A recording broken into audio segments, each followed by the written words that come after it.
주사 피부요. 완치는 없는 병인데 실비는 안 된다고요? 라는 말을 듣고 보험사와 여러 번 전화를 하고 병원이랑도 전화를 하고 인터넷도 뒤져보고 찍는 영상인데 안녕하세요. 주사 피부염 환자 설기입니다. 병원에서 받은 연고 바르고 케어하면서 최대한 받을 수 있는 방법 여러분들께 지금 바로 알려드릴게요. 이거는 여드름 연고라는데 뒤에 말하겠지만 이건 실비 안 돼요. 주사 피부염이 뭐냐면 얼굴이 열오르고 홍조처럼 붉어지고 여드름도 좀 나고 심하면은 피부가 두꺼워지면서 울퉁불퉁해지거든요. 원인이 열이랑 염증이랑 피부 장벽 약화가 문제예요. 그래서 지금은 제가 각질 제거를 좀 세게 한다든지 하면은 막 일어나거든요. 이게 체질성 만성 질환에 가까워요.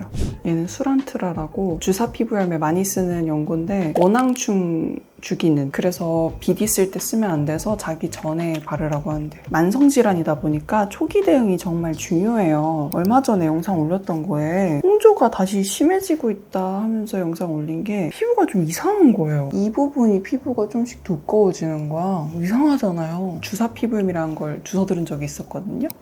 나 이거 지금 왜 바르고 있지? 이거 자기 전에 바르는 건데 바본가? 아무튼 그래서 초기에 갔더니 약 먹고 연고 바르고 제가 다음날부터 좋아지는 거예요. 근데 이제 문제는 이런 붉은기는 이제 혈관 레이저를 때려야 되는 거지. 제가 요즘 아픈 다른 질병이랑 같이 생각해보니까 제가 요즘에 자율신경계 문제가 생겨서 체온 조절이 안 돼요. 그것 때문에 다른 문제도 생겼는데 몸 관리를 해야 돼요. 이건 건강 관리해야 되는 병인 거야. 제가 사진을 첨부하겠지만 레이저 처음 받았을 때 진짜 피멍.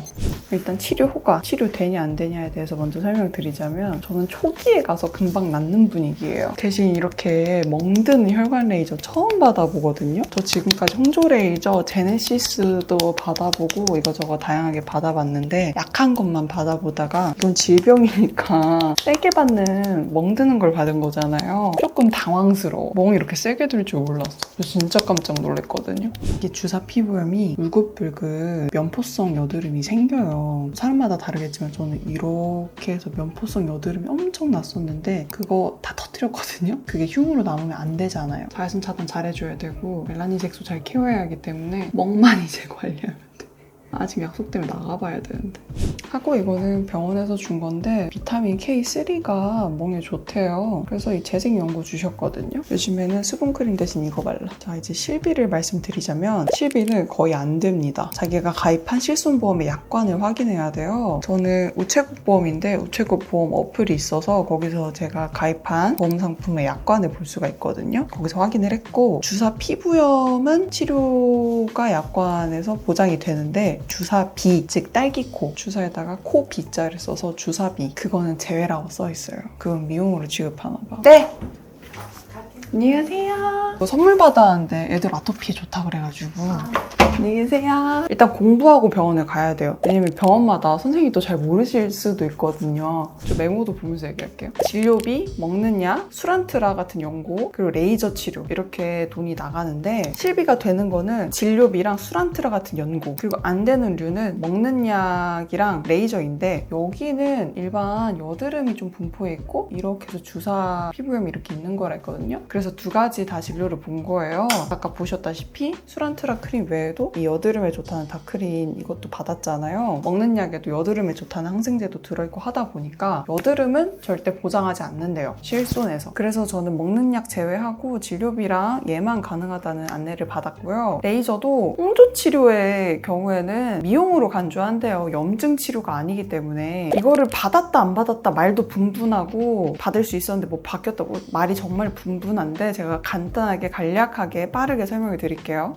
일단 가기 전에 공부해야 되는 거, 주의해야 할 점. 질병 코드를 잘 받아야 돼요. L71류가 주사 피부염류인데 저는 이제 L71만 받았거든요. 그건 포괄적인 주사라서 주사 B인지 정말 넓은 주사 피부염인 건지 뭐 알 수가 없다 보니까 반려당했어요. 그래서 세부 코드가 나와야 하는데 보험사에서 추천한 거는 L71.8 기타 주사나 L71.9의 상세불명의 주사, 이걸 받으면은 수란트라와 진료비를 받을 수 있다고 했고요. 근데 진료비는 사실 얼마 안 해서 5,000원? 뭐 이렇게밖에 없다 보니까 돈 받을 건 없고, 아마 수란트라 크림이 5만 원이 넘는 걸로 알고 있어서 그것만 받을 수 있거든요. 주사비, 즉 딸기코증은 L71.1입니다. 저는 실손보험 2세대거든요. 저처럼 약관에 주사비 제외라면 L71.1을 제외하고 받으면 되는 거죠.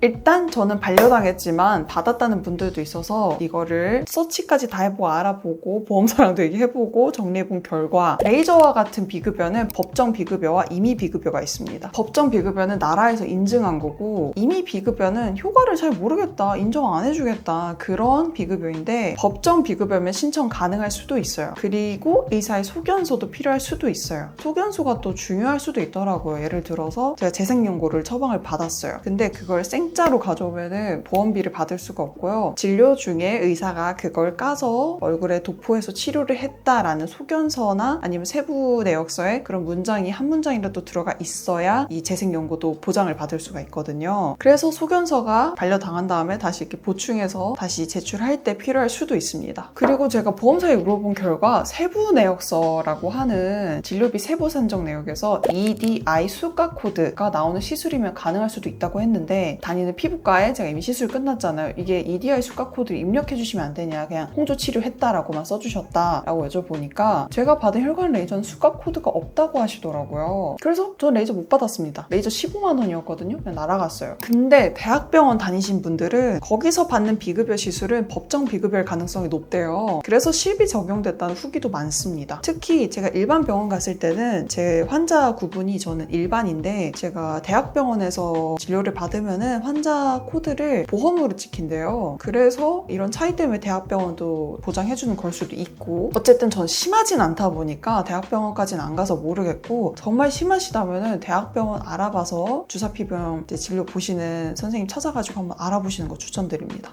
이렇게 간략하게 설명을 드려봤고요. 제가 최근에 홍조 때문에 피부 고민 너무 많았잖아요. 근데 지금 이 멍만 봐봐요. 빼고 생각해봐. 피부 진짜 좋아졌어. 저처럼 울긋불긋해지면서 면보속 여드름이 막 올라오고 피부가 점점 두꺼워지고 좀 잠 못 잤다 싶으면 더 심해지고 날 이유가 없는데 막 나고 이러면은 한번 병원 가보세요. 주사 피부염일 수도 있고 뭐 지루성 피부염일 수도 있고 다양하게 있으니까 진료를 초기에 받으셔야 저처럼 고생 안 한다는 걸 알게 돼서 추천드립니다. 엄청 좋아졌잖아요. 그리고 이렇게 멍든 거는 화장해도 돼서 화장하고 이제 나가려고요. 그럼 여러분들께 도움이 됐으면 좋겠고, 우린 다음 영상에서 만나요. 안녕!